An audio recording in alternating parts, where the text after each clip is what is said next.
Okay,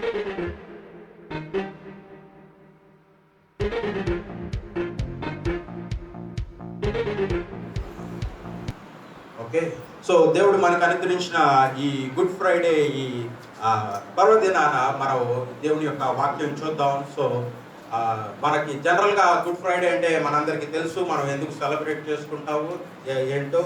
so జనరల్గా చచ్చిపోయిన రోజు సెలబ్రేట్ చేసుకోరు, కానీ మనం చచ్చిపోయిన రోజుని సెలబ్రేట్ చేసుకుంటాం, ఎందుకంటే ఇది చాలా ప్రాముఖ్యం కాబట్టి. దేవునికి స్తోత్రం, హల్లెలూయా. ఎందుకంటే ఎవరన్నా చచ్చిపోయిన రోజుని ఆ బాధతో ఆ విధంగా ఉండకపోవడం అనేది జరుగుద్ది. సో కానీ మనం ఏం చేస్తున్నామంటే ఆ చచ్చిపోయిన రోజుని జ్ఞాపకం చేసుకుంటూ మనం సంతోషంతో ఒక గొప్ప ఆనందంతో ముందుకెళ్తున్నాం. గుడ్ ఫ్రైడే రోజున ఎంతమంది బాధపడుతున్నారు? గుడ్ ఫ్రైడే వచ్చింది కాబట్టి, యేసు ప్రభు చచ్చిపోయారు కాబట్టి, చచ్చిపోయిన రోజును దినం అంటారు కాబట్టి, దిన కార్యక్రమం వచ్చింది కాబట్టి ఎంతమంది బాధపడుతున్నారు? ఎవరన్నా? ఎవరు బాధపడలేదు? పోనీ ఆనందపడే వాళ్ళు ఎవరన్నా ఉన్నారా? బాధకి ఆనందానికి మధ్యలో ఆగిపోయిన వాళ్ళు ఎవరన్నా ఉన్నారా? ఉంటారు, వీళ్ళు కూడా ఉంటారు, ఎక్కువ శాతం వీళ్ళే ఉంటారు. చేతులు లెగలేని మధ్య క్యాండిడేట్లు వీళ్ళే ఎక్కువ ఉంటారు. ఎవరు లేరుగా? దేవుని స్తోత్రం, హల్లెలూయా. సో ప్రాముఖ్యంగా ఈ రోజు గుడ్ ఫ్రైడే రోజున, అది యేసు ప్రభు మరణించిన రోజైనా సరే, ఇది చాలా ఆనందించవలసిన సందర్భం, సమయం. దేవుని స్తోత్రం, హల్లెలూయా. ఎందుకయ్యా అంటే గుడ్ ఫ్రైడేకి మనం వెళ్ళాలంటే, గుడ్ ఫ్రైడే తర్వాత ఈస్టర్ వస్తుందని మనకు తెలుసు. ఈస్టర్ వాక్యంకి వెళ్ళే ముందు గుడ్ ఫ్రైడే వాక్యంకి మనం వెళ్ళాలి. గుడ్ ఫ్రైడే వాక్యానికి మనం వెళ్ళాలంటే దాని ముందు క్రిస్మస్ వాక్యానికి మనం ఒకసారి వెళ్ళాలి. దేవుని స్తోత్రం, హల్లెలూయా. సో క్రిస్మస్ మనందరికీ తెలుసు. యేసు ప్రభు కన్యక మరియా గర్భాన ఈ లోకాన ఆయన పుట్టడం అనేది జరిగింది. పుట్టి నీతిగా, యథార్థంగా, పరిశుద్ధంగా, తండ్రి చిత్తానుసారంగా చిన్న వయసు నుంచే ఆయన ఎదిగి పెద్దవాడయ్యి 30 సంవత్సరాల వయసు అయిన తర్వాత తన బాప్తిజం తీసుకొని, బాప్తిజం ఇచ్చే యోహాను ద్వారా తను దేవుడి పరిచర్య కొరకు నిలబడి తను చేయాల్సిన అద్భుతాలు, ఆశ్చర్యాలు, స్వస్థతలు, మేళ్ళు, ఆ మరణించిన వారిని తిరిగి లేపటం, ఆ సువార్త ప్రకటించడం, సమస్తం ఆయన రాజ్య వ్యాప్తి కొరకు ఆయన చేయాల్సిన సమస్తం చేశారు. ఆయన అనుభవించాల్సిన గొప్ప స్థితిని, స్థాయిని, ఆ ఖ్యాతిని, ఆ పేరు ప్రఖ్యాతులు అన్నింటినీ అనుభవించారు. అదే విధంగా ఇబ్బంది పడాల్సిన సమయాలు, బాధపడాల్సిన సమయాలు, తన శరీరాన్ని నలకట్టుకోవాల్సిన సమయాలు, అవన్నీ కూడా ఆయన అనుభవించి ఆఖరికి ఆయన ఏమైపోయారంటే శిలువ మీద మరణించారు. దేవునికి స్తోత్రం, హల్లెలూయా. సో ఇది మనం ప్రాముఖ్యంగా జ్ఞాపకం చేసుకోవాలి. యేసు ప్రభు ఈ లోకానికి ఆయన మన కొరకు ఎంతో ప్రేమతో రావటం అనేది జరిగింది. దేవునికి స్తోత్రం, హల్లెలూయా. మనం ప్రేమించిన వాళ్ళకి కాస్తో కోస్తో చేయమంటే ఏదో ఒకటి చేయగలం, కానీ మన ప్రాణాలు సైతం అర్పించేయమంటే అది జనరల్గా ఈ లోకంలో ఎవరు చేయలేని ఒక పని. సొంత కుటుంబ సభ్యులైనా సరే ఎన్నో సందర్భాల్లో చేయని స్థితిలో అనేక మంది ఆ విధంగా ఉండిపోతూ ఉంటారు. ఎందుకయ్యా అంటే అన్నిటికంటే ప్రాణం చాలా ప్రాముఖ్యం అని తెలిసి మనకి అందరికీ తెలిసి ఉన్నాం కాబట్టి. దేవునికి స్తోత్రం, హల్లెలూయా. సో ఎంత ప్రేమించినా వాళ్ళ కొరకు ఆస్తిని కోల్పోవడానికి ఇష్టపడతాం, సమయాన్ని కోల్పోవడానికి ఇష్టపడతాం, లేదంటే ఇంకా ఏమన్నా ఈ లోకకు సంబంధించిన వాటిని కోల్పోవడానికి మనం ఇష్టపడతాం, కానీ ప్రాణం సైతం కోల్పోవడానికి ఇష్టపడే అంత ప్రేమ ఈ భూలోక సంబంధాల్లో అనేక మందికి ఆ లేని స్థితిలో మనం ఉంటాము. కానీ ఇక్కడ యేసు ప్రభుని కనుక మనం ఒకసారి చూసినట్లయితే ఆయన మన కొరకంట తన ప్రాణాలను సైతం అర్పించిన స్థితిలో ఆయన ఉన్నాడు. దేవునికి స్తోత్రం, హల్లెలూయా. అది ఎంతగానో ప్రేమిస్తే తప్పితే ఆ విధమైన పనిని చేసే స్థితిలో ఒక వ్యక్తి ఉండడు. దేవునికి స్తోత్రం, హల్లెలూయా. ఒక వ్యక్తి తన ప్రాణాలను సైతం తను అర్పించాలంటే ఇంకొక వ్యక్తి కోసం ఎంతగానో ప్రేమిస్తే తప్పితే ఆ పనిని చేయటానికి ఆ ఎదుటి వ్యక్తి ఎవరు సిద్ధంగా ఉండడు. మనకి తెలుసు, ఈ లోకంలో మనల్ని సహకరించే వ్యక్తులకి, మనల్ని ప్రేమించే వ్యక్తులకి, మన ఆపదలో ఆదుకునే వ్యక్తులకి, మన అండగా నిలబడే వ్యక్తులకి సహాయం చేయడానికి ఎవరన్నా ముందుకు వస్తారు. ఎందుకంటే వాళ్ళు వీళ్ళకి సహాయం చేస్తారు, వీళ్ళు వాళ్ళకి సహాయం చేస్తారు, వాళ్ళు వీళ్ళకి తోడుగా ఉంటారు, వీళ్ళు వాళ్ళకి తోడుగా ఉంటారు. కానీ ఇక్కడ చూసిన సందర్భం అయితే పాపంతో, దేవుడితో సంబంధం లేకోకుండా, లోకానుసారంగా, తండ్రి చిత్తానికి వ్యతిరేకంగా, ఆయన కోరుకున్న పనిని ఏ పనిని కూడా ఎవరు సక్రమంగా చేయకోకుండా ఆయనకు వ్యతిరేకంగా జీవించినా సరే ఆయన ఇటువంటి వారి కొరకు తనని తాను అర్పించుకుంటానికి వచ్చాడంటే దేవునికి స్తోత్రం. మనం ఒకసారి జ్ఞాపకం చేసుకోవాలి. ఎంత ప్రేమ మన పట్ల ఆయన కలిగి ఉంటే ఇటువంటి స్థితిలో ఉన్న వాళ్ళకి కొరకు కూడా ఆయన ఈ భూలోకానికి రావటం, తనని తను బలిగా అర్పించుకోవటం అనేది జరగదు. దేవునికి స్తోత్రం, హల్లెలూయా. దాన్ని బట్టి మనకు అర్థం కావాలి, యేసు ప్రభు యొక్క ప్రేమను మనం అర్థం చేసుకోవాలి. చాలా మంది మన జీవితాల్లో వచ్చే ఇబ్బందులు బట్టి, బాధలు బట్టి, శ్రమలు బట్టి ఆ దేవుడికి దూరం వెళ్ళిపోయే స్థితిలో, దేవుడిని పట్టించుకునే స్థితిలో, ఆ దేవుడి మీద అలిగే స్థితిలో, దేవుడి మీద కొనిగే స్థితిలో, దేవుడికి వ్యతిరేకంగా ఆయన్ని దూషించే స్థితిలో అనేక మంది ఈ రోజుల్లో క్రైస్తవులు అనే వాళ్ళు ఉంటున్నారు. కానీ వాళ్ళకి అర్థం కాని ఒక ప్రాముఖ్యమైన విషయమే ఏంటయ్యా అంటే, వీటన్నిటికంటే ప్రాముఖ్యమైన గొప్ప పనిని ఆయన నీకోసం ఎప్పుడో 2000 సంవత్సరాల క్రిందటే ఆయన చేసి ఉన్నాడు. దేవునికి స్తోత్రం, హల్లెలూయా. దీనిని ప్రాముఖ్యంగా మనం జ్ఞాపకం చేసుకుంటున్నప్పుడు, ప్రతిరోజు మనం జ్ఞాపకం చేసుకుంటున్నప్పుడు మనకి ఏమి రాదంటే, యేసు ప్రభు మీద కోపం రాదు, యేసు ప్రభు మీద అలక రాదు, యేసు ప్రభు మీద చిరాకు రాదు, యేసు ప్రభు మీద వ్యతిరేకం రాదు, ఏమీ రాదు. మనకి అలాగ వచ్చే స్థితిలో మనం ఉన్నామంటే, ప్రతిరోజు ఆయన చేసిన ఈ బలియాగాన్ని మనం జ్ఞాపకం చేసుకోలేని స్థితిలో ఉన్నప్పుడే ఇవన్నీ వస్తామంటే అన్నమాట. గుడ్ ఫ్రైడే రోజునే మాత్రమే నీకు యేసు ప్రభు గుర్తుకొస్తే మిగిలిన రోజుల్లో నీకు కోపం చిరాకే వస్తుంది. క్రిస్మస్ రోజు మాత్రమే నీకు యేసు ప్రభు గుర్తుకొస్తే మిగిలిన రోజుల్లో కోపం చిరాకే వస్తుంది. ఈస్టర్ రోజు మాత్రమే నీకు యేసు ప్రభు గుర్తుకొస్తే మిగిలిన రోజుల్లో కోపం చిరాకే వస్తుంది. దేవునికి స్తోత్రం, హల్లెలూయా. ప్రతిరోజు ఆయన మన కోసం చేసిన బలియాగాన్ని కనుక మనం జ్ఞాపకం చేసుకోగలిగితే అసలు మన స్థితి ఏంటి, ఆయన మనకు అనుగ్రహించిన ఈ గొప్ప భాగ్యం ఏంటి అని ఒక్కసారి మనం పరిశీలించుకుంటే, కోపం కాదు కదా, కళ్ళ ముందు కనిపిస్తే పాదాభివందనం చేసుకోవాలనిపిస్తుంది. దేవునికి స్తోత్రం, హల్లెలూయా. అటువంటి ఉన్నతమైన భాగ్యాన్ని ఆయన మనకు అనుగ్రహించారు. దానిని మనం జ్ఞాపకం చేసుకుంటూ ఆయన సన్నిధిలో, ఆయన పరిచర్యలో, ఆయన సేవలో, ఆయనకి సాక్షులుగా ఈ లోకంలో ఆయనకి పరివారుగా మనం ఈ ముందుకి కొనసాగిపోవాల్సిన ఈ గొప్ప ధన్యతను మనం గ్రహించుకోగలుగుతాం. దేవునికి స్తోత్రం, హల్లెలూయా. సో ఇది మనకి తెలుసు. ఆయన ఈ భూలోకానికి వచ్చి సమస్తం చేసిన తర్వాత ఆయన్ని చంపటానికి మరి పన్నాగం పడటం అనేది మనం చూసాము. దానికి యూదా ఇస్కరియోతుతో ఫరిసీయులు, సదుకాయలు వీళ్ళంతా ఎవరున్నారో వారు మాట్లాడటం మనందరికీ తెలుసు. మాట్లాడి ఆయనకి 30 వెండి నాణ్యాలు చూపించి, ఆ 30 వెండి నాణ్యాలను బట్టి ఆ యూదా ఇస్కరియోతు యేసు ప్రభు దగ్గరికి వెళ్ళి ఆయన ముద్దు పెట్టుకుంటారని చెప్పడం అనేది జరిగింది. మరి అదే విధంగా యేసు ప్రభు శిష్యులందరూ ప్రత్యేకమైన స్థలంలో ఉన్నప్పుడు మరి ఈ ఫరిసీయులు, సదుకాయలు, సైనికులు వీళ్ళంతా కలిసి వెళ్ళటం జరిగింది. వీళ్ళంతా వెళ్ళినప్పుడు ఆ యూదా ఇస్కరియోతు యేసు ప్రభుని ముద్దు పెట్టుకుంటూ ఈ సైనిక అధికారులు వెళ్ళి యేసు ప్రభుని బంధించడం అనేది అక్కడ మనం చూసాం. దేవునికి స్తోత్రం, హల్లెలూయా. మరి ఆ సందర్భంలో మరి పేతురుకి కోపం వచ్చి మరి ఆ సైనిక అధికారిని మరి చెవిని కోయటం మనకి తెలుసు. దేవుడు దాన్ని ఖండించి ఆ వ్యక్తిని స్వస్థపరచడం మనకి తెలుసు. దేవుని స్తోత్రం, హల్లెలూయా. ఆ విధంగా పట్టిపడిన యేసు ప్రభుని వారు తీసుకెళ్లి హేరోదు దగ్గరికి, పాంటియస్ పిలేట్, పొంతి పిలాతు దగ్గరికి వాళ్ళు తీసుకెళ్ళడం అనేది జరిగింది. వాళ్ళు వీనికి అక్కడ ఉన్న సైనిక అధికారులు వీళ్ళంతా కూడా యేసు ప్రభుని అక్కడ దూషించడం మనం చూస్తున్నాం. ఏ తప్పు చేయకపోయినా యేసు ప్రభు మీద ఉమ్మి వేయడం మనం చూస్తున్నాం. ఏ తప్పు చేయకపోయినా యేసు ప్రభుని వెక్కిరించడం మనం చూస్తున్నాం.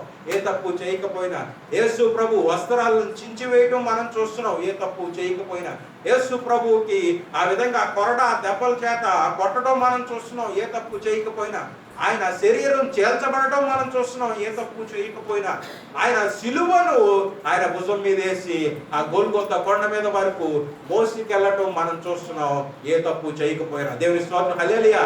ప్రజలు ఎలా తయారయ్యారంటే, ఆ రోజుల్లో ఆయన ప్రజలకు అద్భుతాలు చేసిన, మేలులు చేసిన, అనారోగ్యంతో వాళ్ళకి విడుదల అనుగ్రహించిన, చచ్చిపోయిన వాళ్ళని తిరిగి లేపిన, అన్ని మేలులు వాళ్ళకి చేసిన, ఆఖరికి యేసు ప్రభుని సిలువేయండి, మాకు ఎవరిని ఇచ్చేయమన్నారు? బర్నబాని ఇచ్చేయమన్నారు. దేవుని స్తోత్రం, హల్లెలూయా. దొంగ అయిన వ్యక్తి వాళ్ళకి కీడు చేసే వ్యక్తిని విడిచిపెట్టమన్నారు. కానీ వాళ్ళకి మేలు చేసిన వ్యక్తినే వాళ్ళు శిక్షించడానికి వాళ్ళు అప్పగించారు. దేవుని స్తోత్రం, హల్లెలూయా.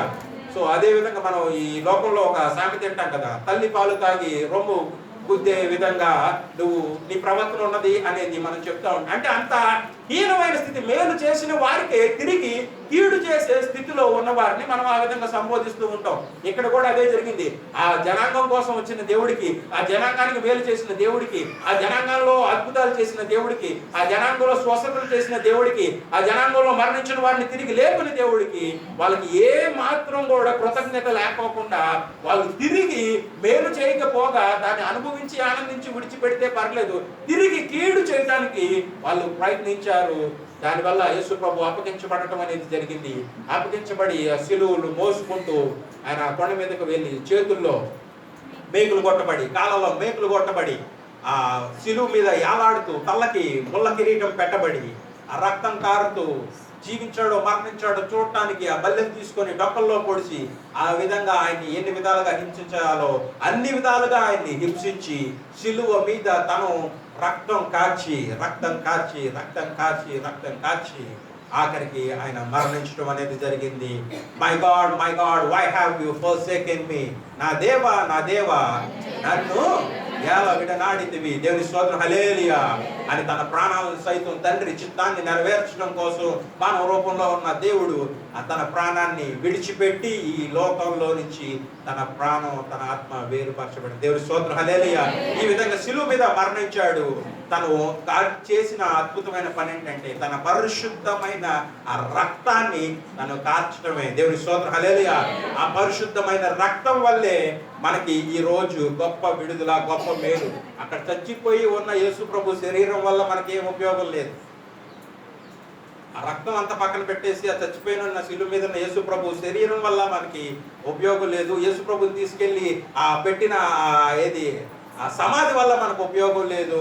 ఆ యేసు ప్రభు వేసుకున్న వస్త్రాల వల్ల, ఆ పెట్టుకున్న మొల కిరీటం వల్ల, ఆ పైన పెట్టిన బోటు వల్ల, యూదులు రాజు అని పెట్టిన బోటుల వల్ల, వీటి వల్ల మనకి ఏ ఉపయోగం లేదు. కానీ ఆయన ఏదైతే పరిశుద్ధమైన రక్తాన్ని మన కొరకు కార్చాడో, చిందించాడో, ఆ పరిశుద్ధమైన రక్తం వల్లే ఈ రోజు పాపి అని పిలువబడవలసిన మనమందరం కూడా నీతిమంతులుగా, పరిశుద్ధులుగా, యథార్థులుగా ఈ రోజు ఆయన సన్నిధిలో మనం ఉండటం, ఆయన బిడ్డలు అని అనిపించుకోవటం మనం జరుగుతుంది. దేవునికి స్తోత్రం, హల్లెలూయా. గట్టిగా చప్పట్లు కొడదాం ఒకసారి.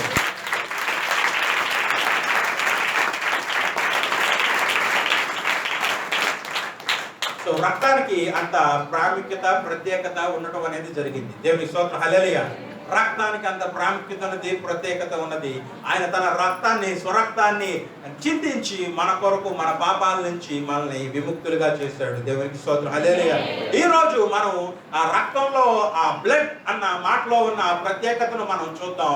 దాన్ని బట్టి దేవుడు మన కొరకు ఏం చేశాడో దాన్ని బట్టి మనం ఒకసారి మళ్ళీ మనకు తెలిసిందే కానీ మళ్ళీ దీన్ని జ్ఞాపకం చేసుకుంటూ ఆయన సన్నిధిలో ఆయన చేసిన ఈ గొప్ప యాగాన్ని బట్టి మనం సంతోషించడమే. దేవునికి స్తోత్రం, హల్లెలూయా. హెబ్రీయులకు రాసిన పత్రిక 9:22. మరియు ధర్మశాస్త్ర ప్రకారము సమస్త వస్తువులను రక్తము చేత శుద్ధి చేయబడుననియు, రక్తము చిందింపకుండా పాప క్షమాపణ కలుగదనియు సామాన్యముగా చెప్పవచ్చును. చాలు, దేవునికి స్తోత్రం, హల్లెలూయా. రక్తం చిందింపబడకుండా ఏముండదంట? పాప క్షమాపణ ఉండదు. దేవునికి స్తోత్రం, హల్లెలూయా. రక్తం చిందింపబడకుండా పాప క్షమాపణ అనేది ఉండదు. దేవునికి స్తోత్రం, బైబిల్ మనకి తెలియపరుస్తుంది. అందుకనే తన స్వరక్తాన్ని దేవుడు మనకి అనుగ్రహించడానికి ఈ భూలోకానికి ఆయన వచ్చాడు. దేవునికి స్తోత్రం, హల్లెలూయా. దానిని మనం జ్ఞాపకం చేసుకోవాలి. ఫస్ట్ నుంచి మనం చూసినా సరే ఆ కయీను, ఏబేలు వారి యొక్క ఆ బలి అర్పణ దగ్గర నుంచి మొదలు పెట్టుకుంటే అక్కడ నుంచి ప్రతిసారి బలి అర్పణ. ఈ బలి అర్పణలో అన్నిటిలో ప్రాముఖ్యంగా దేనికయ్యా అది చేస్తున్నామంటే ఏదైతే ఆ పాపాల నుంచి విముక్తి కొరకు చిందింపబడవలసిన రక్తం ఉన్నదో దాని కొరకు ఆ బలి అర్పణ అనేది జరుగుతుంది. దేవునికి స్తోత్రం, హల్లెలూయా. అది గొర్రె రక్తం కానీ, లేదంటే పావురాలు కానీ, కోళ్లు కానీ, దేవుడు ఆ రోజుల్లో ఎన్నో రకమైన జంతువుల్ని, ఆచారాలని, వ్యవహారాలని ఆయన సిద్ధపరిచి తెలియపరచడం జరిగింది. ఆ విధంగా వాళ్ళ స్థితిని బట్టి, స్థాయిని బట్టి ఏదో ఒక జంతువును వాళ్ళు పాపం చేసినప్పుడు పాపానికి పరిహారార్థంగా వాళ్ళు ఆ బలిపీఠాన్ని దగ్గరికి తీసుకొచ్చి వాళ్ళ రక్తాన్ని, ఆ జంతువుని వధించడం, ఆ జంతువు ద్వారా వచ్చిన రక్తాన్ని ఆ బలిపీఠం, ఆ ఆల్టార్ మీద దాన్ని ఆ పోయటం, ఆ పోసి వాళ్ళు ఆ పాప క్షమాపణ వాళ్ళు దేవుడి సన్నిధిలో, ఆ మందిరంలో వాళ్ళు పొందుకోవటం అనేది జరుగుతుంది. దేవునికి స్తోత్రం, హల్లెలూయా. అదే మాటను ఏదైతే పాపం విడుదల పొందాలంటే పాపం నుంచి మనకి బలి అర్పణ అనేది ప్రాముఖ్యమైన తెలియపరిచాడు. యేసు ప్రభువే నూతన నిబంధనకు వచ్చేసరికి ఆ గొర్రె పిల్లగా బలి అయ్యే ఆ గొర్రె పిల్లగా ఈ లోకానికి ఆయన రావడం అనేది జరిగింది. ఆయన వచ్చి ఈ లోకంలో ఆ శిలువ మీద బలియాగంగా అర్పించబడి తన స్వరక్తాన్ని చిందించి ఆ ఏదైతే రక్తం చిందింపకుండా పడకుండా పాపం నుంచి విముక్తి రాదు అని బైబిల్ మనకి తెలియపరుస్తుందో, దేవుడు మనకి తెలియపరుస్తున్నాడు. దాన్ని నెరవేర్చడానికి ఆయన వచ్చాడు, తన స్వరక్తాన్ని చిందించాడు. ఆ రక్తాన్ని బట్టే ఈ రోజు మనల్ని పాపాల నుంచి విడుదలగా మనల్ని అనుగ్రహించాడు. దేవునికి స్తోత్రం, హల్లెలూయా. దాన్ని బట్టి మనం ఎంతో సంతోషించాలి. ఇది మామూలు విషయం కాదు. ఎందుకయ్యా అంటే మనందరిలో పాపం ఉన్నది, ప్రతి ఒక్కరిలోనూ పాపం ఉందని మనకి దేవుడే బైబిల్ ద్వారా తెలియపరచడం జరిగింది. సో ఆ విధంగా మనందరం బేసిక్ గా ఎవరమయ్యా అంటే పాపులం. దేవుని స్తోత్రం, హల్లెలూయా. ప్రపంచవ్యాప్తంగా అందరిని యునైట్ చేసేది ఒకటి ఉంది. అది ఏంటయ్యా అంటే మనందరం పాపులమే. దేవునికి స్తోత్రం. భారతీయులు అమెరికా వాళ్ళం తేడా ఉంటది, నల్లోళ్ళు తెల్లోళ్ళు తేడా ఉంటది, సన్నోళ్ళు లావోళ్ళు తేడా ఉంటది, పొట్టోళ్ళు పొడుగోళ్ళు తేడా ఉంటది. ఎన్ని తేడాలున్నా ప్రపంచవ్యాప్తంగా మనందరం ఎవరో పాపులు. దేవునికి స్తోత్రం. ఇంతకు ముందు పుట్టిన వాళ్ళు, ఇప్పుడు ఉన్న వాళ్ళు, తర్వాత పుట్టే వాళ్ళు, వీళ్ళంతా కూడా పాపులే. దేవునికి స్తోత్రం. వాళ్ళు ఏ కుటుంబంలో అన్నా పుట్టినాయి, ఎక్కడన్నా పుట్టినాయి, ఏ రంగులో అన్నా పుట్టినాయి, ఏ సమయంలో అయినా పుట్టినాయి, ఏ భేదం లేకోకుండా ఒక పాయింట్ మాత్రం ఈ భూమి మీద ఉన్న జనాలందరినీ కలిపేది అది ఏంటి అంటే మనందరం బేసిక్ గా పాపులు. దేవునికి స్తోత్రం, హల్లెలూయా. ఈ పాపులు అయిన మనల్ని దేవుడు ఆయన గొప్ప కృప వల్ల ఏదైతే పాపం నుంచి విముక్తి పొందడానికి రక్తం చిందింపబడాలి అని బైబిల్లో మనకి దేవుడు చెప్పబడటం అనేది జరిగిందో దానిని నెరవేర్చడానికి తనంతట తానే ఈ భూలోకానికి కదిలి వచ్చాడు. పడాల్సిన ఇబ్బంది, బాధ, శ్రమ సమస్తం పడి ఆ శిలువ మీద కార్చాల్సిన రక్తాన్ని ఆయన కార్చాడు. ఈ రోజు మనల్ని పరిశుద్ధులుగా చేశాడు. దేవునికి స్తోత్రం, హల్లెలూయా. ఎవరైతే శిలువ వైపు చూసి యేసు ప్రభువే నా దేవుడు, నా పాపాలు ఆయన రక్తం ద్వారా కడగబడతాయని విశ్వాసముతో ఆయన సన్నిధికి వస్తారో అట్టి వారు అందరూ కూడా రక్షింపబడి రేపు ఆయన రాజ్యాల్లో వారసులుగా, ఆయన బిడ్డలుగా ఆయన మన కొరకు సిద్ధపరిచిన గొప్ప గొప్ప నివాస స్థలాల్లో మనం ఉండటం అనేది జరుగుతుంది. దేవునికి స్తోత్రం, హల్లెలూయా. దీన్ని ఎవరైనా అనుభవించే అవకాశాన్ని దేవుడు ఈ భూప్రపంచం మీద ఉన్న ప్రతి ఒక్కరికి అనుగ్రహించాడు. ఏ విధంగా అయితే ఈ భూప్రపంచం మీద ఉన్న ప్రతి దేశం, ప్రతి రంగు, ప్రతి జాతి వాళ్ళకి పాపులు అని ఒక కామన్ పాయింట్ ఉందో అదే విధంగా మన అందరికీ కూడా ఇంకో కామన్ పాయింట్ ఏంటి అంటే ఎవరు అంగీకరించినా యేసు ప్రభుని వాళ్ళు రక్షింపబడతారు. దేవునికి స్తోత్రం, హల్లెలూయా. ఈ భూప్రపంచం మీద ఏ దేశంలోనైనా, ఏ జాతి వాళ్ళైనా, ఏ కులం వాళ్ళైనా, ఏ మతం వాళ్ళైనా ఎవరైనా సరే యేసు ప్రభువే నిజమైన రక్షకుడు. ఆయన ఈ భూలోకంలోకి వచ్చి శిలువ మీద కార్చిన రక్తం నా పాపాల కొరకే. ఆ రక్తం ద్వారా నా పాపాలని నేను కడుక్కుంటాను, నేను పరిశుద్ధుడిగా మారి ఆ రాజ్యం చేస్తానని మనం ఎప్పుడైతే విశ్వసిస్తామో, విశ్వసించిన మాటని మనం ప్రకటిస్తామో అప్పుడు మనందరం కూడా ఈ అవకాశం ప్రతి ఒక్కరికి ఉంటది. దాన్ని ఈ రోజున అనేక మంది సద్వినియోగం చేసుకున్న స్థితిలో ఉన్నారు. దేవునికి స్తోత్రం, హల్లెలూయా. అటువంటి వారి కింద మనం ఉన్నాం కాబట్టి ఈ రోజు ఇక్కడ ఉండి దానిని మళ్ళీ మనం ఇంకోసారి జ్ఞాపకం చేసుకుంటూ అనేది జరుగుతుంది. దేవునికి స్తోత్రం, హల్లెలూయా. ఇది దేవుడు మనకు అనుగ్రహించిన గొప్ప ధన్యత, మనకు అనుగ్రహించిన గొప్ప ధన్యత. దాన్ని బట్టి మనం ఎంతో ఎంతో ఎంతో ఈ విషయంలో మనం సంతోషించే వారి కింద ఉండాలి. దీని ప్రతిదినము మనం జ్ఞాపకం చేసుకునే వాళ్ళ కింద ఉండాలా. ఎందుకంటే ఆ విధంగా జ్ఞాపకం చేసుకుంటే మనకి ఏం రాదంటే మనకి జనరల్ గా ఏదైనా అవసరం ఉన్నప్పుడు తీరినప్పుడు దేవుడు చేయట్లేదే, ఏమైనా ఇబ్బంది వచ్చినప్పుడు దేవుడు విడుదల అనుగ్రహించట్లేదే, ఏమైనా అనారోగ్యం వచ్చినప్పుడు దేవుడు విడుదల అనుగ్రహించట్లేదే, ఏమైనా సమస్య వచ్చినప్పుడు దేవుడు విడుదల అనుగ్రహించట్లేదే, లేదంటే ఏదైనా కోరిక వచ్చినా కోరిక తీరకపోయినా అది దేవుడిది తప్పు, వీళ్ళకి ఏదైనా కోరిక వచ్చినా సరే ఆ కోరిక దేవుడు తీర్చట్లేదే అని ప్రతిసారి దేవుడి మీద ఆ భారాన్ని వేసే స్థితిలో అనేక మంది ఉంటున్నారు. కానీ ప్రతిరోజు మనం లెగిసినప్పుడు ఒకసారి కనుక ఆయన శిలువలో మన కోసం చేసిన యాగాన్ని కనుక మనం జ్ఞాపకం చేసుకుంటూ ఉంటే ఇంక మిగిలిన ఏవి కూడా మన మైండ్లోకి రావు. దేవునికి స్తోత్రం, హల్లెలూయా. ఎందుకంటే వీటన్నిటికంటే గొప్ప విషయం ఏంటిది? ఆయన శిలువలో మన కొరకు కార్చిన రక్తం. ఆ రక్తం ద్వారా మన పాపుల నుంచి పరిశుద్ధులుగా మార్చబడటమే. దేవునికి స్తోత్రం, హల్లెలూయా. ఇదే ప్రాముఖ్యం. అన్నిటికంటే ప్రాముఖ్యమైన అంశం ఇదే. ఆ ప్రాముఖ్యమైన అంశాన్ని ఆయన ఎప్పుడో నెరవేర్చాడు కాబట్టి మనం ఒకసారి జ్ఞాపకం చేసుకొని ఆయన మన కొరకు ఆల్రెడీ చేసేసిన ఈ గొప్ప పనిని బట్టి ప్రతిరోజు ఆయనలో ఆనందించాలి, ప్రతిరోజు ఆయనతో సంతోషించాలి, ప్రతిరోజు ఆయనతో సహవాసం కలిగి ఉండాలి, ప్రతిరోజు ఆయన పనిలో నిమగ్నమై ఉండాలి. దేవునికి స్తోత్రం. హల్లెలూయా. ఇదే మనకి దేవుడు అనుగురించే గొప్ప ధన్యత. మనం చూద్దాం, ఆ బ్లడ్ అన్న పాయింట్ ని మనం చూద్దాం. ఆ రక్తం ఏది, ఏ రక్తం అనేది మనం ఒకసారి చూస్తే ఫస్ట్ గా లెటర్ బి. బి ఏంటయ్యా అని మనం చూస్తే బ్లెమిష్. బి అంటే బ్లెమిష్ అన్నమాట. సో మొదటి పేతురు 1:19. అమూల్యమైన రక్తము చేత అనగా నిర్దోషమును నిష్కళంకమునకు గొర్రె పిల్ల వంటి క్రీస్తు రక్తము చేత విమోచింపబడితిరని మీరు ఎరుగుదురు కదా. చాలు. దేవుని స్తోత్రం. హల్లెలూయా. ఏ రక్తం అంటే అది? అమూల్యమైన రక్తము, నిర్దోషం, నిష్కళంకమైన రక్తం. దేవునికి స్తోత్రం. హల్లెలూయా.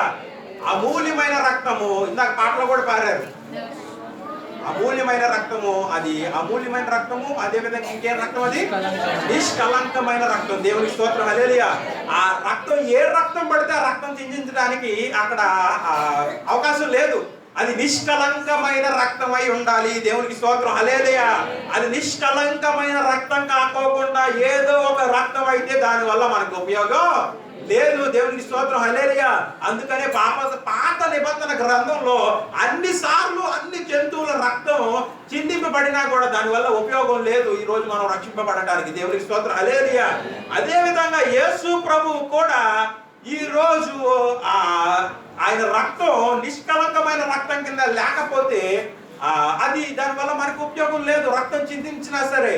అందుకని దేవుడు దాన్ని జ్ఞాపకం చేసుకొని ఏదైతే పాత నిబంధన గ్రంథంలో దేవుడి రాజ్యం నుంచి కిందకి త్రోసివేయబడిన ఆ దేవుని దూతలు, ఏదైతే సాతాను సైన్యం ఉన్నదో, వాళ్ళు ఈ లోకంలో మనకి పాత నిబంధన గ్రంథంలో చూస్తే ఈ లోకంలో ఉన్న స్త్రీలను వాళ్ళు చూసి మోహించి వాళ్ళతో కలిసి పాపం చేసి తద్వారా ఏం జరిగిందంటే ఈ భూమి మీద ఉన్న ప్రతి ఒక్క మానవుని యొక్క రక్తం అనేది దేవుడు అనుగ్రహించిన పరిశుద్ధ రక్తంలో నుంచి అపవిత్రమైన రక్తం కింద మారిపోయింది. అది దేవునికి స్తోత్రం. హల్లెలూయా.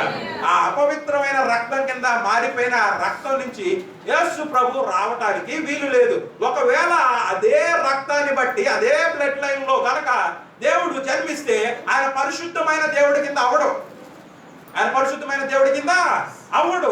తద్వారా దేవుడు ఏం చేశాడంటే ఆ విధంగా ఈ భూ ప్రపంచం మీద ఏ వ్యక్తి లేదంటే ఏ కుటుంబం ఆ విధంగా అపవిత్రపరచబడిన రక్తంతో కాకుండా పరిశుద్ధమైన రక్తంతో ఉన్నది అని దేవుడు పరిశీలించినప్పుడు దేవుడికి ఈ భూమి మీద నోవాహు కనిపించడం అనేది జరిగింది. తద్వారా దేవుడి నోవాహును ఎంచుకొని తన కుటుంబాన్ని ఎంచుకొని తన ద్వారా తనని తన కుటుంబాన్ని రక్షించుకొని ఈ భూమి మీద ఉన్న సమస్త జాతుల్ని, మనుషుల్ని, ఏదైతే దేవుడు ఆదామును సృష్టించుకున్నారో ఆ ఆదాము అవ్వ సంతానం ద్వారా ఏదైతే విస్తరిస్తూ వచ్చిందో వాళ్ళంతా కూడా అంతరించిపోయే విధంగా దేవుడు చేశాడు.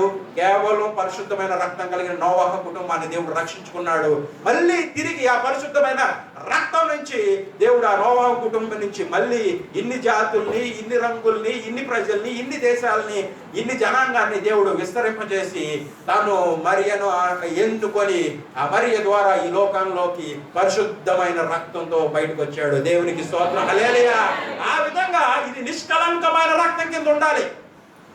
అలా లేకోకుండా దేవుడు వచ్చేస్తే దానివల్ల ప్రయోగం లేదు.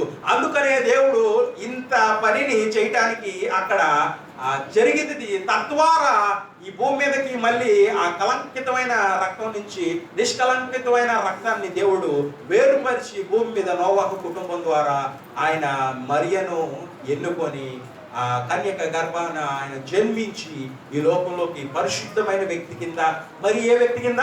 పరిశుద్ధమైన రక్తంతో వచ్చాడు. దేవునికి స్తోత్రం. హల్లెలూయా. పరిశుద్ధమైన వ్యక్తి మాత్రమే కాదు, అక్కడ ప్రాముఖ్యమైనది ఏంటిది? పరిశుద్ధమైన రక్తం కూడా. అందుకనే బైబిల్ మనకు తెలియపరుస్తుంది పాపం నుంచి విముక్తి పొందాలంటే మనకి రక్తం చిందించబడాల్సిందే. దేవునికి స్తోత్రం. హల్లెలూయా. ఇక్కడ మనం చూసినప్పుడు ఆ రక్తం నిష్కలంకమైన రక్తం కింద, అమూల్యమైన రక్తం కింద ఉండాలంట. అది ఎలా పడితే అలా ఉండడానికి కుదరదు. అందుకని దేవుడు వేరుపరుచుకొని ఇన్ని కార్యాలు చేసి మళ్ళీ నోవాహు కుటుంబాన్ని వేరుపరుచుకొని ఈ విధంగా మరియ ద్వారా యేసు ప్రభుని ఈ లోకానికి దేవుడు రప్పించుకున్నారు. ఈ లోకానికి దేవుడు మనిషి రూపంలో, మానవ రూపంలో జన్మించి తను పరిశుద్ధమైన వ్యక్తి కింద తను ఉన్నాడు. నిష్కలంకమైన రక్తం కలిగిన వ్యక్తి కింద తను ఉన్నాడు.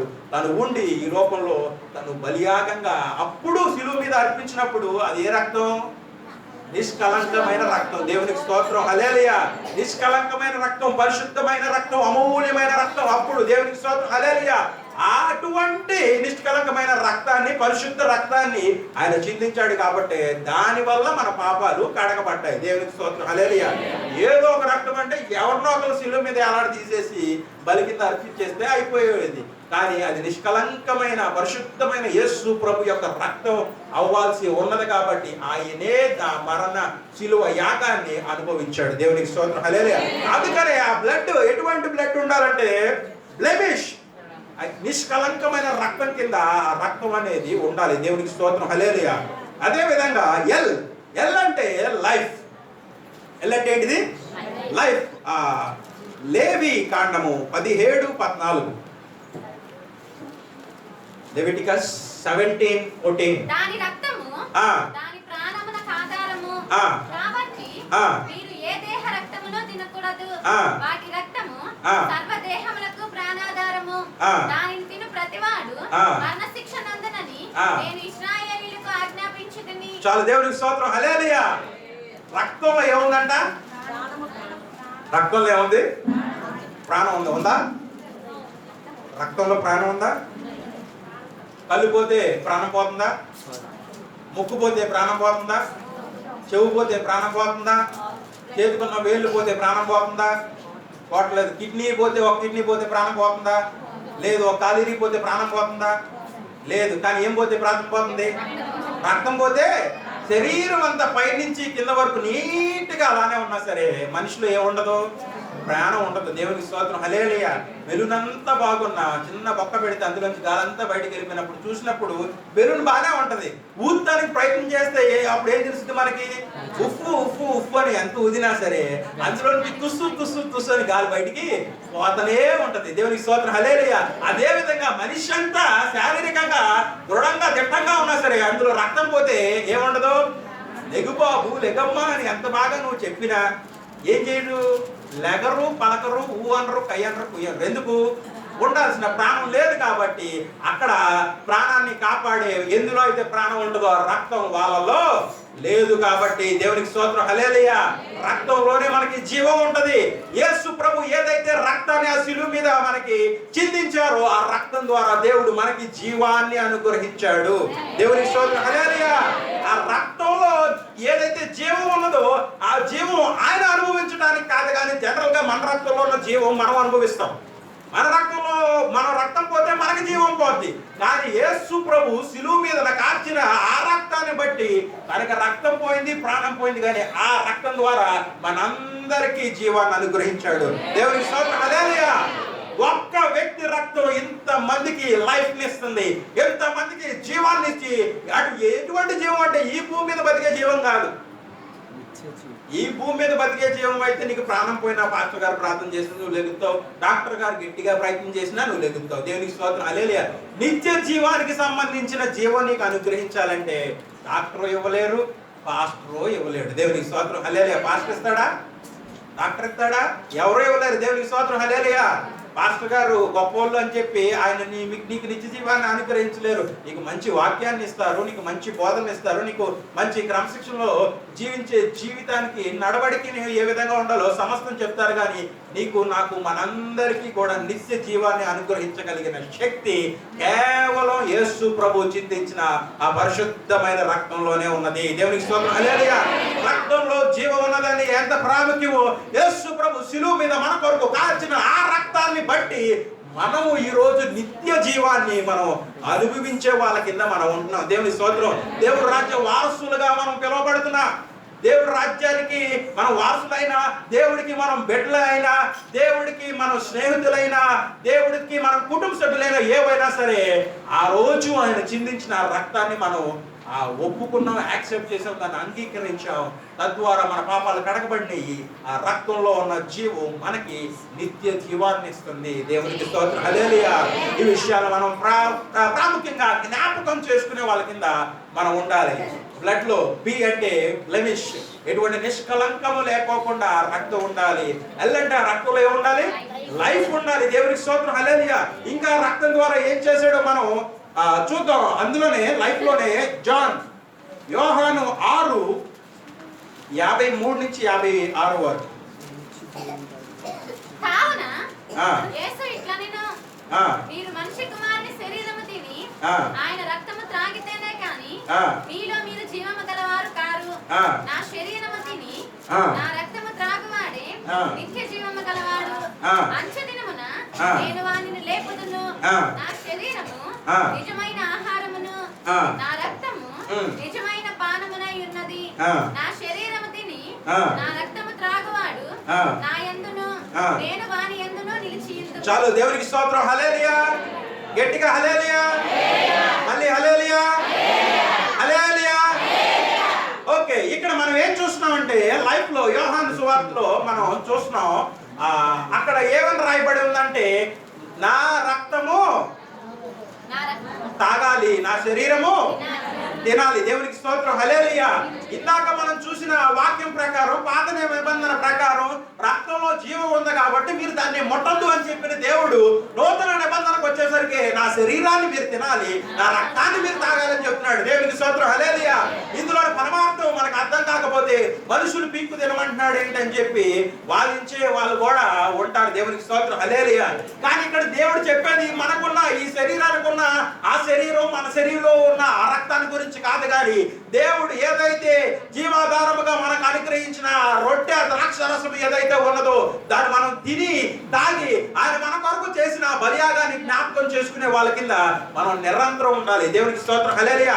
పాత నిబంధనలో ఏదైతే రక్తాన్ని తాగొద్దు, అందులో జీవం ఉన్నది, దాన్ని తాగితే మీరు, దాన్ని ముడితే మీరు శాపగ్రస్తులు అవుతారని చెప్పాడు. నూతన నిబంధనలోకి వచ్చినప్పుడు ఆయన రక్షకుడు, నా రక్షకుడు అని మనం ఎవరైతే ఒప్పుకుంటున్నామో అటువంటి వాళ్ళు ఇది తాగకపోయినా తినకపోయినా అది తప్పు. దేవుని స్తోత్రం, హల్లెలూయా. అప్పుడు తాగితే ముట్టితే తప్పు, ఇప్పుడు తినకపోతే తాకపోతే తప్పు. దేవుని స్తోత్రం, హల్లెలూయా. దేవుడు మార్చేశాడు. దేవుడు మార్చేసి ఒక నూతన విధానాన్ని మనకు నూతన నిబంధనలో మనకు అనుగ్రహించాడు. దీనిని ఆచరించే వాళ్ళ కింద మనం ఉండాలి. దేవునికి స్తోత్రం, హల్లెలూయా. అందుకనే దేవుడు పాత నిబంధనలో ఉన్న పద్ధతిని మార్చాడు. కొత్త నిబంధనలో మనకి నూతనంగా ఇంకో నూతన పద్ధతిని మనకి ఏదైతే మనం ప్రతి బలారాధన రోజున ఆచరిస్తున్నామో, పాటిస్తున్నామో, దేవుడు చేయమని చెప్పిన దాన్ని, దేవుడు కోరుకున్న దాన్ని మనం చేస్తున్నాం. తన శరీరానికి సాదృశ్యంగా రొట్టెని, తన రక్తానికి సాదృశ్యంగా ద్రాక్ష రసాన్ని మనం తీసుకుంటూ ఆయన మన కొరకు చేసిన శిలువ యాగాన్ని మనం ప్రతి బల్లారాధన మనం ఎప్పుడైతే అందులో పాల్పొందుతున్నామో దాన్ని జ్ఞాపకం చేసుకుంటూ మనం అందులో ముందుకెళ్తున్నాం. దేవునికి స్తోత్రం, హల్లెలూయా. అదే విధంగా రక్తంలో మనం చూసినప్పుడైతే ఓ అనగా once far but no more. ఓ అంటే ఏంటిది? Once far but no more. ఒకప్పుడు దూరస్తులై ఉన్నారు కానీ ఇక మీదట కాదు. ఎఫీషియల్ కు రాసిన దాంట్లో 2:13 అయినను మనకు దూరస్తులైన మీరు ఇప్పుడు క్రీస్తు యేసునందు క్రీస్తు రక్తము వలన సమీపస్తులై ఉన్నారు. చాలు, దేవునికి స్తోత్రం, హల్లెలూయా. మునుపు ఎలా ఉన్నారంట? దూరస్తుల కింద ఉన్నారంట. ఇప్పుడు సమీపస్తుల కింద ఉన్నారంట. దేవునికి స్తోత్రం. దూరస్తులుగా ఎందుకున్నారు? ఇప్పుడు సమీపస్తులుగా దేన్ని బట్టి అయ్యారు? ఆ రక్తం ద్వారా మాత్రమే. దేవునికి స్తోత్రం, హల్లెలూయా. క్రీస్తు యేసు ఏదైతే ఆ పరిశుద్ధమైన రక్తాన్ని చిందించాడో ఆ పరిశుద్ధమైన రక్తం వల్లే మీ పాపం చేత, అపరాధమైన పాపంతో నింపబడిన జీవితాలతో, చూపులో పాపం, మాటలో పాపం, వినికిడిలో పాపం, క్రియల్లో పాపం, నడవడికలో పాపం, సమస్తం పాపం, ఆలోచనలో, తలంపుల్లో సమస్తంలో పాపం ఉన్న మనము దేవుడికి, పరిశుద్ధమైన దేవుడికి దగ్గరికి రావడానికి కూడా అర్హత లేని మనం ఒకప్పుడు దూరస్తులుగా ఉంటామంట. కానీ దేవుడు యేసు ప్రభు మన కొరకు శిలువ మీద రక్తాన్ని చిందించి తన రక్తం ద్వారా మనల్ని కడిగి పరిశుద్ధపరిచి పవిత్రపరిచి ఇప్పుడు మనకి దేవుడు తండ్రి దేవుడు మనం చూసినప్పుడు అక్కడ పాపం ఉండదు, ఏముండదు. మనం ఏ విధంగా అయిపోయాం? పరిశుద్ధులుగా మార్చబడి ఇప్పుడు దేవుడికి సమీపస్తులుగా ఆయన సన్నిధికి మనం తీసుకురాబడ్డాం. దేవునికి స్తోత్రం. హల్లెలూయా. దూరస్తులుగా ఉన్న మనల్ని ఆయన రక్తం ఏం చేసింది?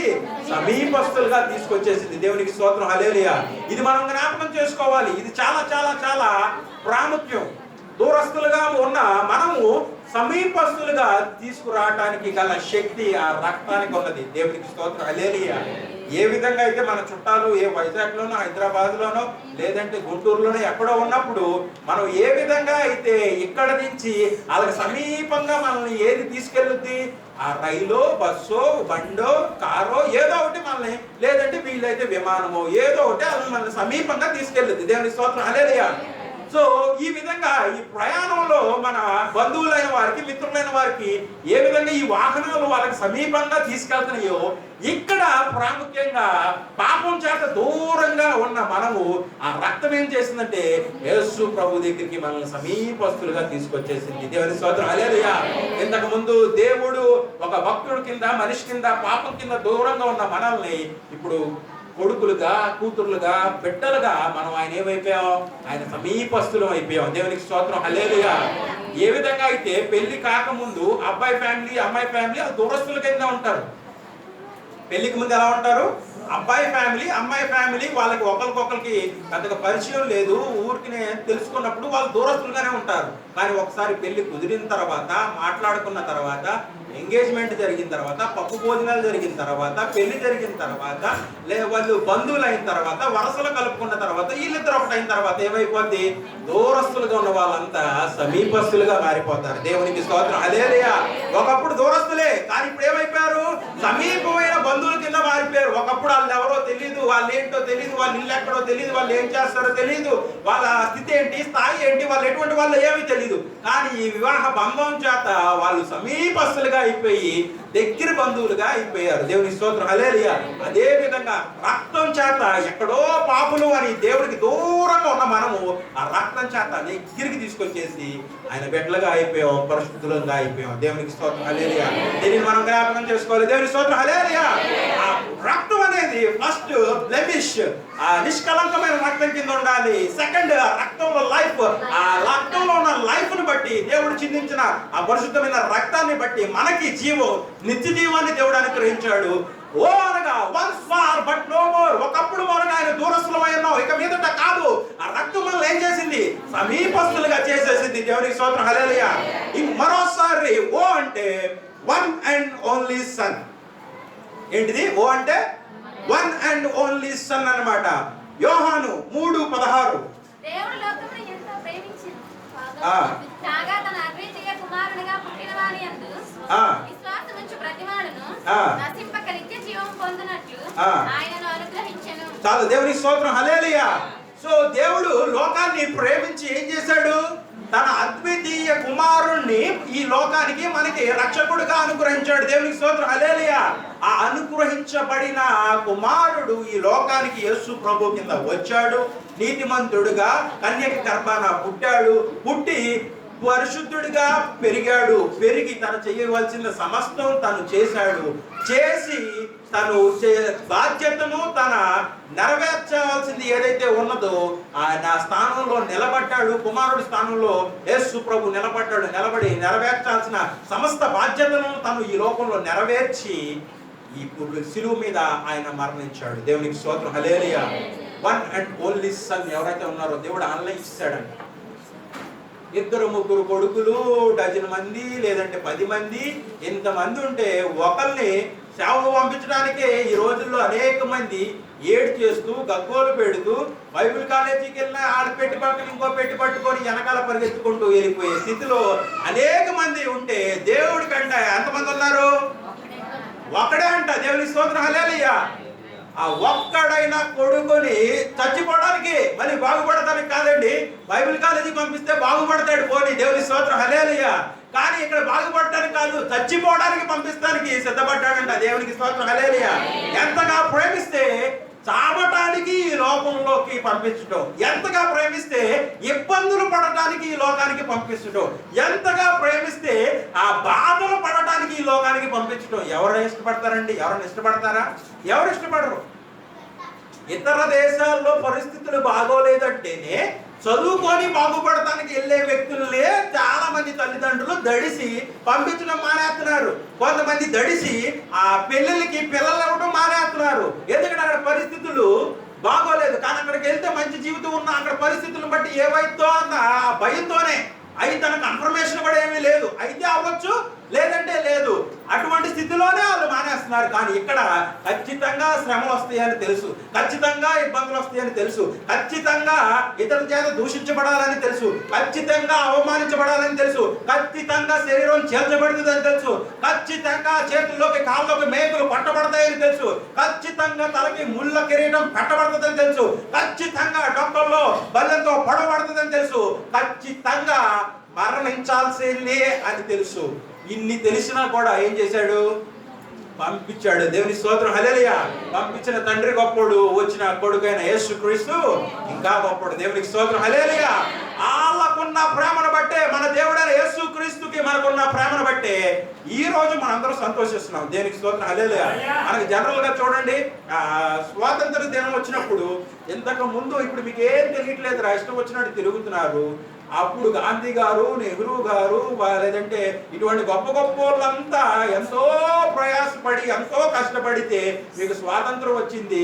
ఆ విలువ మీకు తెలియకోకుండా తిరుగుతున్నారని పెద్దోళ్ళు ఎవరన్నా బతుకుంటే వాళ్ళు చెప్తా ఉంటారు మనకి. ఆ రోజుల్లో వాళ్ళు ఏ విధంగా జీవించారో, ఏ విధంగా కష్టపడ్డారో, ఏ విధంగా ప్రయాసపడి మనకి స్వాతంత్రాన్ని అనుగ్రహించి ఈ రోజు మనం ఆనందాన్ని అనుభవించే, ఈ స్వాతంత్రాన్ని అనుభవించి ఈ భాగ్యాన్ని మనకి ఆ బ్రిటిషర్స్ నుంచి మనకి వాళ్ళు అనుగ్రహించారో, అదే విధంగా అప్పట్లో యేసు ప్రభు కష్టపడి, ఇబ్బంది పడి, బాధపడి, శ్రమపడి, తన రక్తాన్ని చిందించి మరణించి ఈ రోజు మనందరం అనుభవిస్తున్న ఈ ఆనందం ఆయన ఇచ్చిందే. దేవునికి స్తోత్రం, హల్లెలూయా. ఆ రోజు ఆయన కష్టపడి, బాధపడి, మరణించి, రక్తాన్ని చిందించి ఆయన ఇచ్చిన ఆ భాగ్యాన్ని బట్టే ఈ రోజు మనందరం ఇక్కడ ఆనందిస్తున్నాం. దేవునికి స్తోత్రం, హల్లెలూయా. దేవుడు ఎవరు సిలువునాలు మోసుకోండి, ఎవరు మేకులాలు కొట్టించుకోండి, ఎవరు మొల్ల కిరీటం వాళ్ళు పెట్టించుకోండి, ఎవరు డొక్కల్లో బల్లినాలు పొడిపించుకోమంటే ఈ మొల్ల కిరీటం వద్దు, నీ మేకులు వద్దు, నీ సిలువుకో నమస్కారం, నీ బల్లెనికి ఇంకో పెద్ద నమస్కారం. మీరు ఏదో ఒకటి ఈ లోపల పప్పు, ఉప్పు, పచ్చడి ఏదో వేసుకొని తింటాం, సత్తే తెచ్చాం, తర్వాత సంగతి తర్వాత చూసుకుంటామని ఏ దేవుడైతే ఉన్నాడో ఆ దేవుడికే నమస్కారం పెట్టి తిరిగి వెళ్ళిపోయే వాళ్ళు అనేకులు. దేవునికి స్తోత్రం, హల్లెలూయా. అవన్నీ లేకపోకుండా సమస్తం ఆయన అనుభవించేసి కేవలం తద్వారా వచ్చే ఆ నిత్య జీవాన్ని, ఆ ఆనందాన్ని మట్టుకే దేవుడు మనకు అనుగ్రహించాడు. దేవునికి స్తోత్రం, హల్లెలూయా. కాబట్టి గట్టిగా చెప్పడం కూడా వస్తుంది. ఆఖరిగా BLOO అయిపోయింది. డీకి వచ్చేసరికి డెవిల్స్ డిఫీట్. డి అంటే ఏంటిది? Devil's defeat. మొదటి యోహాను 3:8. మొదటి యోహాను 3:8. అపవాది మొదటి నుండి పాపము చేయుచున్నాడు కనుక పాపము చేయువాడు అపవాది సంబంధి. అపవాది యొక్క క్రియలను లయపరచుటకే దేవుని కుమారుడు ప్రత్యక్షమాయెను. చాలు, దేవునికి స్తోత్రం, హల్లెలూయా. అపవాది క్రియలను లయపరచి అపవాదిని ఓడించటానికే దేవుడు ఈ లోకానికి వచ్చాడు. దేవునికి స్తోత్రం, హల్లెలూయా. ఆయన వచ్చింది నిన్ను రక్షించడం మాత్రమే కాదు, కానీ నిన్ను పాపంలోకి తోసివేసి నిన్ను పాపంలో జీవించేటట్టు చేసే ఆ అపవాది క్రియలను ఆఖరికి ఆ అపవాదిని లయపరిచి, సంహరించి, ఓడించి తన కోసం సిద్ధపరిచిన ఆ నరకంలోనికి ఆ అపవాది అయిన సాతానుని పంపి వేయటానికి దేవుడు ఈ లోకానికి వచ్చాడు. దేవునికి స్తోత్రం, హల్లెలూయా. ఆయన రక్తంలో విజయం ఉన్నది. ఆ విజయం ఏ విజయం అంటే మనందరికీ నరకానికి వెళ్ళాల్సిన మనకి స్వర్గానికి వెళ్ళే గొప్ప విజయం. ఎవరినైతే మనల్ని మోసం చేస్తూ దేవుడు జనాంగాన్ని, దేవుడు ప్రేమతో ఏదైతే సృష్టించుకున్నాడో ఆ జనాంగాన్ని మోసం చేసే ఆ అపవాదికి అపజయాన్ని అనుగ్రహించి, ఓటమును అనుగ్రహించి, ఆ సాతానుని ఓడించి, సాతానుని బంధించి, సాతాను శక్తులన్నింటినీ బంధించి నరకంలో పడవేసే టైం వస్తుంది. దేవునికి స్తోత్రం, హల్లెలూయా. నరకంలో పడవేసే ఆ శక్తి, సామర్థ్యం, ఈ గొప్ప కార్యాన్ని, సాతానుపై విజయం అనుగ్రహించి ఈ గొప్ప కార్యాన్ని దేవుడు శిలువ మీద రక్తాన్ని చిందించాడు. దేవునికి స్తోత్రం, హల్లెలూయా. ఆ రక్తం కనుక చిందించకపోయి ఉంటే సాతానుపై మనకి విజయం వచ్చేది కాదు. ఆ సాతాను క్రియలను మనం ఓడించి, జయించి దేవుడు రాజ్యానికి వారసులుగా మనం వెళ్ళే వాళ్ళం కాదు. దేవునికి స్తోత్రం, హల్లెలూయా. ఈ విషయాలు మనం జ్ఞాపకం చేసుకోవాలి. దేవుడు శిలువ మీద చేసిన బలియాగంలో రక్తం అనేది చాలా చాలా చాలా ప్రాముఖ్యమైన అంశం. ఆ రక్తం ఏ విధంగా ఉండాలంటే వితౌట్ బ్లెమిష్ అన్నమాట. ఎటువంటి కలంకం లేకుండా నిష్కలంకమైన రక్తం కింద ఉండాలి. ఆ రక్తంలో జీవం ఉన్నది. దేవుడు చిందించిన రక్తం వల్లే అందులో ఉన్న జీవాన్ని ఈ రోజు మనం అందరం అనుభవిస్తూ నిత్య జీవానికి వారసులుగా మనం నిలబడ్డాం. దేవుని స్తోత్రం. హల్లెలూయా. ఆ రక్తం మనల్ని ఏం చేసిందంటే once far but no more. ఒకప్పుడు దూరస్తులమై ఉన్నాం కానీ ఇక మీదట కాదు. ఆ రక్తం మనల్ని సమీపస్తులుగా తీసుకొచ్చి ఫెవికాల్ ఇచ్చి పారేసింది దేవుడితో. దేవునికి స్తోత్రం. హల్లెలూయా. మళ్ళీ ఓంటే వన్ అండ్ ఓన్లీ సన్ ఈ భూమి మీదకి దేవుడు పంపించిన తన అద్వితీయ కుమారుడైన యేసు క్రీస్తు రక్తం ద్వారా ఈ రోజు మనం ఆ ఆనందాన్ని, ఆ జీవాన్ని అనుభవిస్తున్నాం. దేవునికి స్తోత్రం. హల్లెలూయా. ఆఖరిగా డి అంటే డెవిల్స్ డిఫీట్. దేవునికి స్తోత్రం. దేవుడు శిలువ మీద మరణించి రక్తాన్ని చిందించి సాతాన్ని ఓడించి మళ్ళీ మూడో రోజు తిరిగి లేచాడు. దేవునికి స్తోత్రం. హల్లెలూయా. గట్టిగా చప్పట్లు కొడదాం.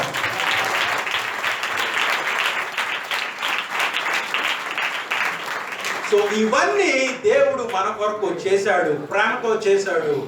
శిలువ మీద ఇబ్బంది పడి, బాధపడి, శ్రమపడి అవన్నీ ఆయన అనుభవించి మనకి గొప్ప జీవాన్ని, గొప్ప విడుదలని, పాపం నుంచి విముక్తిని దయచేసి తన రాజ్యానికి వారసులుగా, తన బిడ్డలుగా దేవుడు మనం చేసుకొని ఆ రక్తంలో ఉన్న ప్రాముఖ్యత ఏంటో మనం మరోసారి ఈ రోజు జ్ఞాపకం చేసుకునే ఈ అవకాశం దేవుడు మనకు అనుగ్రహించాడు. అటువంటి పరిశుద్ధమైన గొప్ప ప్రాముఖ్యత కలిగిన రక్తాన్ని దేవుడు మన కొరకు చిందించాడు. ఆ రక్తంతో మనల్ని కడిగాడు, పరిశుద్ధపరిచాడు, పవిత్రపరిచాడు. ఆయన రాజ్యానికి వారసులుగా చేసుకున్నాడు. దేవునికి స్తోత్రం. హల్లెలూయా.